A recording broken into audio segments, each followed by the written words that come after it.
સુરેન્દ્રનગરમાં ઉમરાળા ગામમાં ખનીજ માફિયાઓ સામે કાર્યવાહી યથાવત છે। ગેરકાયદે કાર્બોસેલના ધમધમતા 15 કુવાઓનો પર્દાફાશ થયો છે।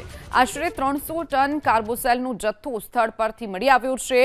કુલ 12 લાખથી પણ વધુનો મુદ્દામાલ જપ્ત કરવામાં આવ્યો છે। 4 વ્યક્તિ ગેરકાયદે ખનન કરતા હોવાનો ખુલાસો થયો। કાર્બોસેલના ખનનનું કામ કરતા 200થી પણ વધુ મજૂરોને વતન રવાના કરી દેવાયા છે। સુરેન્દ્રનગરમાં ઉમરાળા ગામમાં ખનીજ માફિયાઓ સામે કાર્યવાહી યથાવત છે। ગેરકાયદે કાર્બોસેલના ધમધમતા 15 કુવાઓનો પર્દાફાશ થયો છે।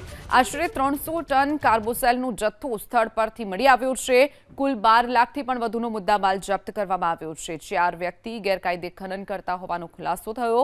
કાર્બોસેલના ખનનનું કામ કરતા 200થી પણ વધુ મજૂરોને વતન રવાના કરી દેવાયા છે।